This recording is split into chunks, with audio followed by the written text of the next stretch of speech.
Hello everybody, I hope you're having a wonderful day today, and today I would like to share with you guys my final thoughts on the Canadian Knife Company Sleeper.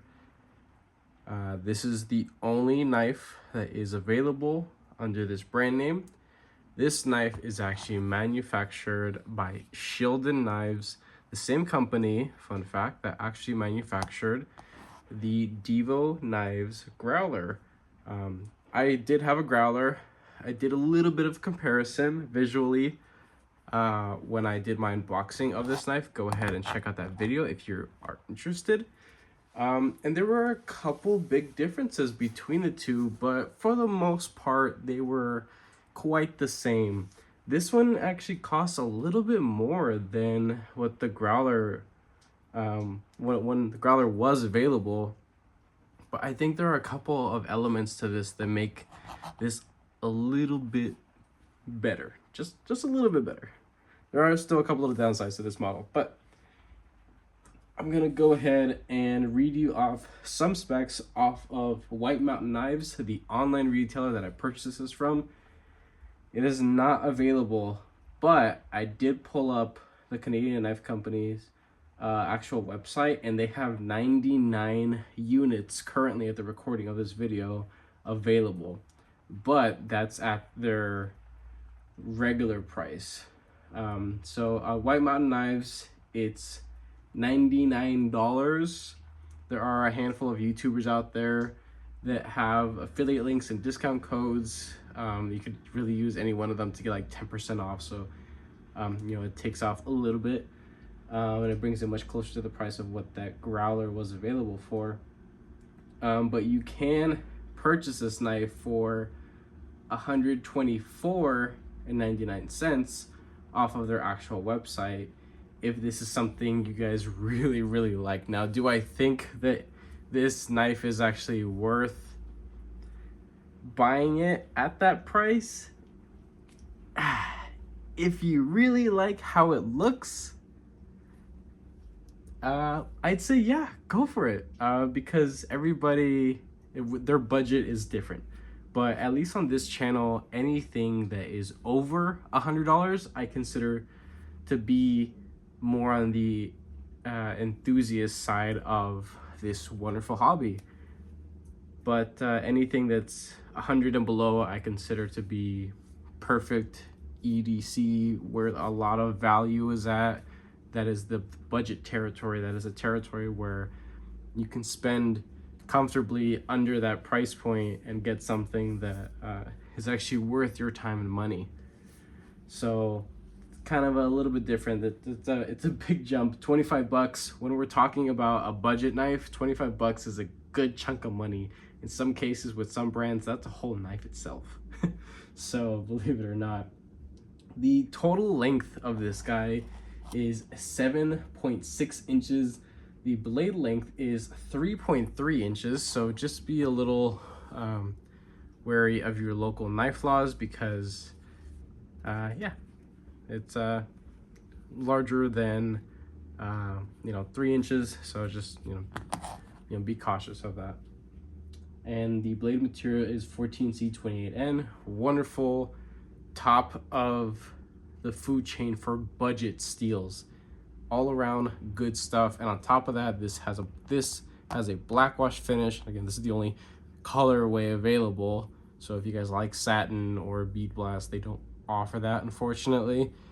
This is really the only configuration color-wise that you guys can get. But I would say that's a plus. They kind of make the decision for you, that with an added extra coating of an actual black wash and stone wash on top of that. It adds a little bit more for corrosion and wear resistance, and the knife will be looking better for a longer period of time than some other finishes on other knives. Let's see. It's a fully flat ground knife. There is it says that it's fully flat ground, but there is just this little space up here. But then that's obviously above the hole, so I mean, I'd call that fully flat ground. And this is not able to be carried for left-handed people because there is no hole or slots. This has a steel bent wire pocket clip set up for only right-handed carry, so that's a little unfortunate. And the weight, they're saying that it's 4 ounces, but I actually have a little scale here, pardon my reach, and let's see what this guy is actually coming at. Hopefully that's relatively accurate. 4.2, so my scale says 4.2. That's not super crazy for this size of a knife. It does have steel liners on the inside inset, which is wonderful. There are still in this price range a lot of budget knives that still haven't caught up with the benefit of, well, the visual benefit of inset steel liners. It just looks cleaner, it's not as bulky, and besides all that good stuff, I completely missed that. Let's get into some size comparisons. Here off to the side, I have 6 very common knives within the hobby that I think would help you guys to really see what this guy is all about. So my camera is at the slightest angle, but still, this is my PM2, Spyderco PM2, and you can see that it is significantly longer. The sleeper is just quite broad and stubby overall. Native 5.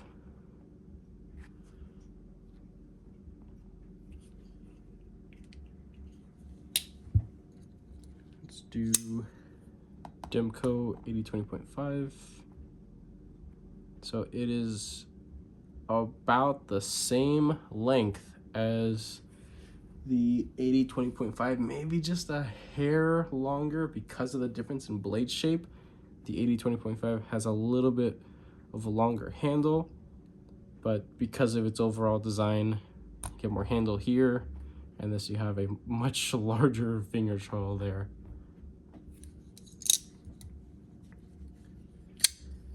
Civivi Elementum.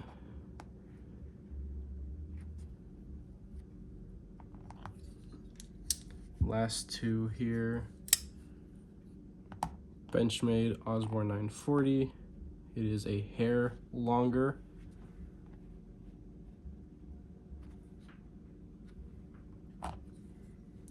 Definitely a whole lot skinnier in hand. And last but not least, Benchmade Bug Out. So about the same length as the Bug Out. And I would say just about the same amount of handle length. But one thing that, in my opinion, that this knife beats out of all my size comparison knives is how it feels in hand. This is, in my opinion, a large full-size knife. I wear large to extra large size gloves, but I have very slim fingers, so I can get a full fisted grip of this thing, and that choil area is extremely comfortable. Forgive my little cut that I have there. It's nothing crazy. There is some jimping here on the back. It's very faint and almost pointless, but the thought was nice, I guess. So there's that, and there is a significant amount hanging off back here. This does scoop out a lot, and I think it just looks a little funny, but it was clearly a design choice. With that being said, one thing that I did notice about how this thing looks is that pocket clip is extremely angled, and while it doesn't affect how it carries at all, it's actually quite easy to go in and out of the pocket as wire clips go. Let's call that. So as wire clips go, this thing it's good, goes in and out of the pocket, it's functional. It's not the nicest looking, but I really wouldn't expect anything else at this price point. My only little gripe with this thing is that while this is screwed down all the way, I believe it's a little too long for its own good. So because of the length, it allows for, side to side movement and flex, and there has actually now been a whole lot of rubbing. If you could see the slight reflection of rubbing on those micarta scales there. But the only time I personally ever notice it is when I'm just gripping it or deploying it and just kind of like just fidgeting with the knife, I could not feel the clip in a bad way, because it is honestly very low profile and it is further back there, but I could just feel it kind of moving around, and it doesn't really feel too solid, or it doesn't feel great. But like, I know it's a cheapy wire pocket clip and it works, it serves its purpose, but honestly I wish they was a little bit shorter. Off the top of my head, I can't really think of any specific aftermarket companies that make shorter wire pocket clips. I think Lynch Northwest might make some stuff for Spyderco wire pocket clips, but I wouldn't know because I don't have any Spydercos that require that have wire pocket clips, at least not anymore. So unfortunately, I don't have any to test out that theory. So as far as I know, I'd say that you're kind of stuck with the clip as is. But despite all that being said, you do have a very large T8 screw. Another little benefit, T8s all across the board. You do have a captured pivot, so this thing is extremely easy to take apart, disassemble, maintain. But going back to that pocket clip there, while it does look a little tight up there, in use, me wearing jeans to work, or my typical pant uniform, which is it's like a thinner dicky material, it works just fine. So this thing, it's not going to tear up the pocket at all. It slides in and out just fine with a decent amount of retention.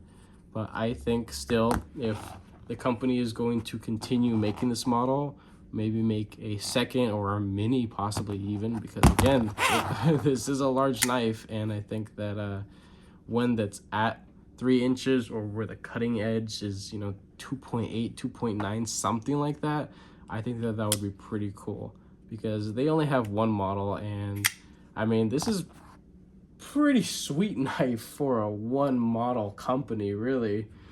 I think that if they made a mini and it was just underneath 3-inch mark, they can keep the beautifully contoured and hand-filling scale design, maybe knock that down a little bit to have the pocket clip look a little straighter, and then shorten it. I'm talking like take a third of it off.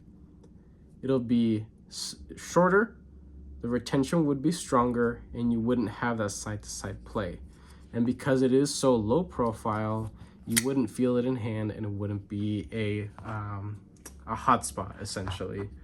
So those are really just my thoughts. If for whatever reason, somebody affiliated with the company is actually watching one of my videos, I think that would be wonderful. Talking about the blade design, I think this thing is sweet. Me personally, for the stuff that I do at work, I need something a little bit more utilitarian based, kind of like a box cutter. But because I love knives so much, this, as far as I know, is going to be a keeper in the collection. I don't have a whole lot of budget knives at this point because I sold a lot of them. But this thing is and has really surprised me with its action, even though for its size, it's not drop shutty. And get this thing has nylon cage multi-row ceramic bearings. Sounds quite fancy, doesn't it? I think it definitely does. And you would think that would imply that this thing would have the most insane drop shutty action. It doesn't. And you might think, well, maybe you've been using it a bunch and there's a bunch of lint and stuff. I actually did take this apart just a little while ago. This hasn't been back in the pocket since or been used for anything else. I just did maintenance on it and stropped it up right before recording. So, I mean, like, this thing still has some actual KPL coming out of here. But, so what I did was I put the light, ultralight on the multi-row bearings, and then heavy for the detent and track, just to get a little bit of a snappier action out of it.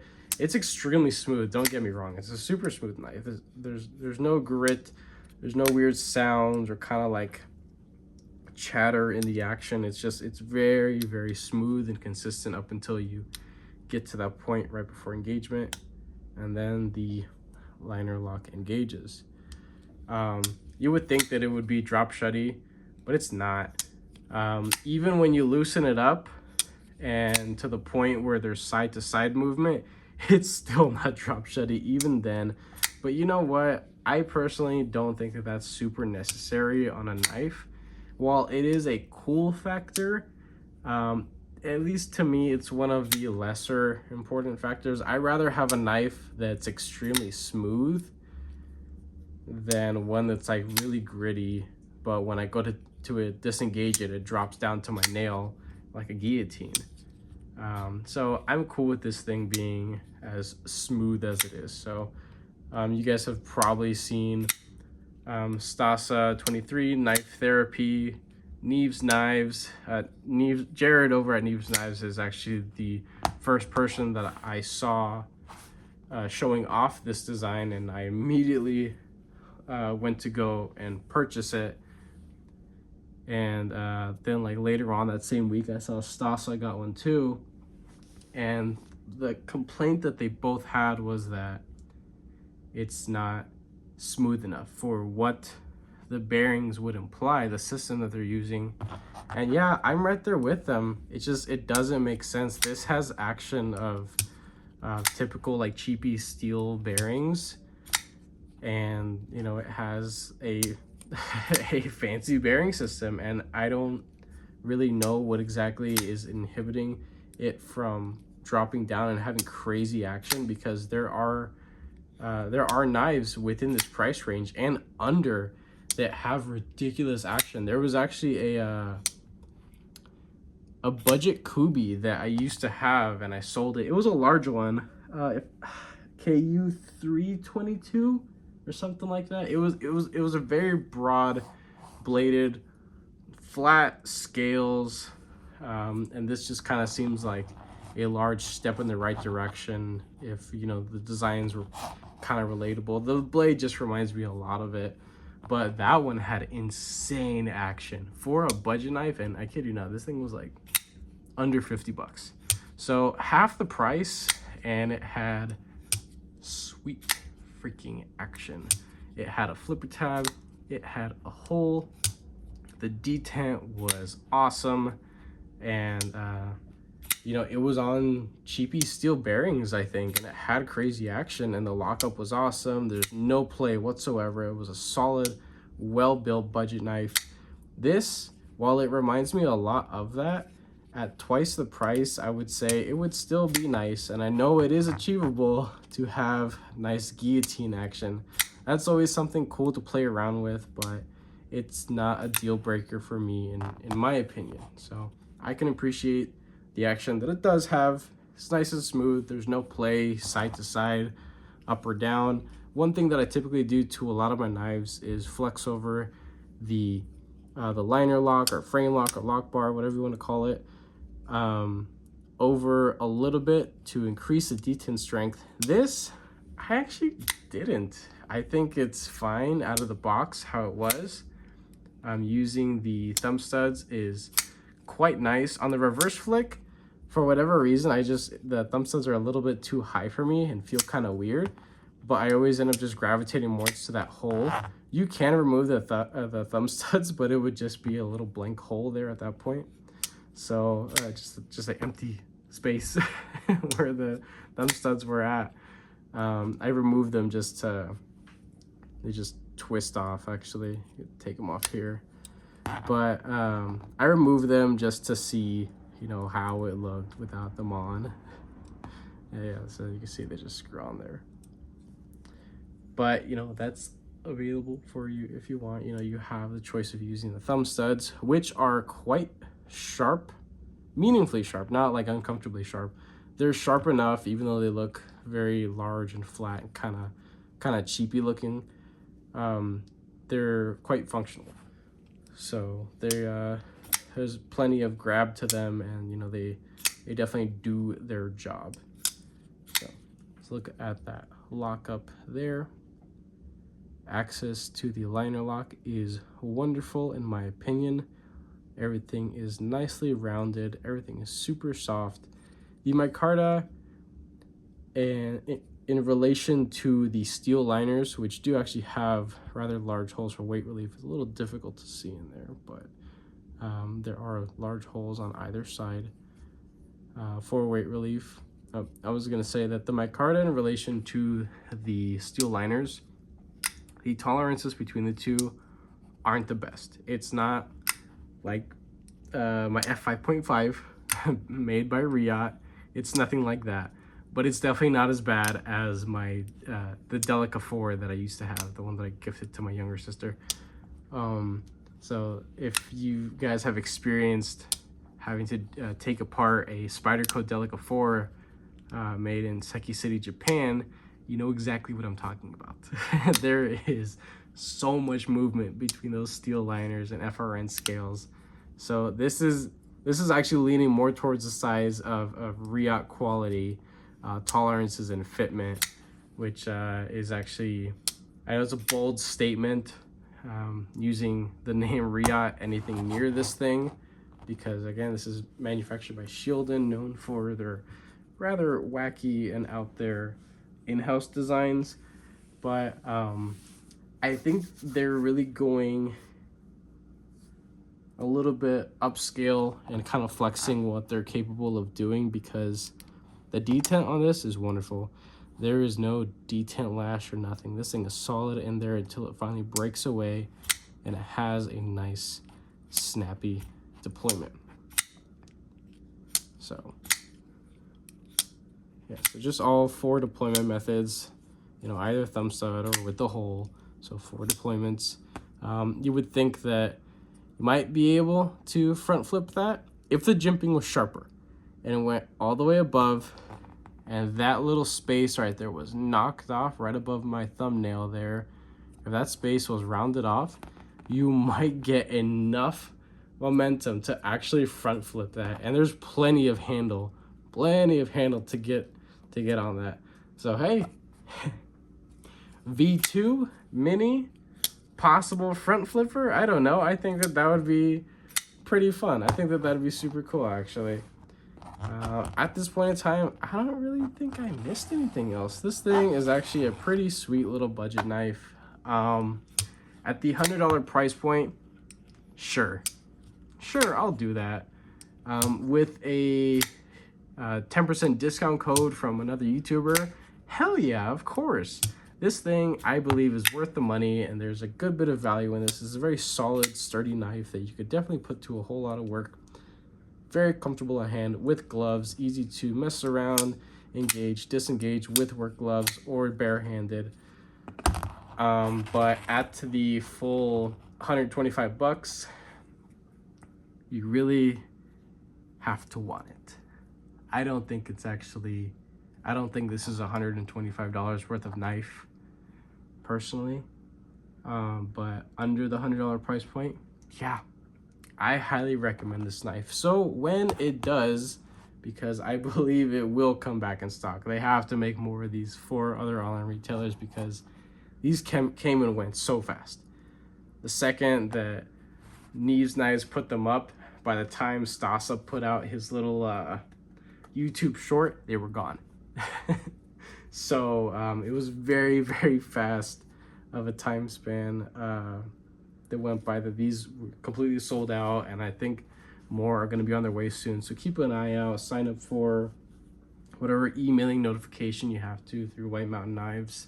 Like I said, I will link down everything that I can in the description.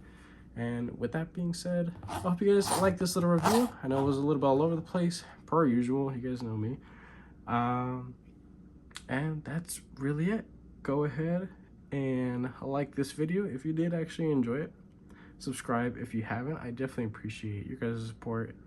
And with all that being said, done, and out of the way with, have a wonderful rest of your day.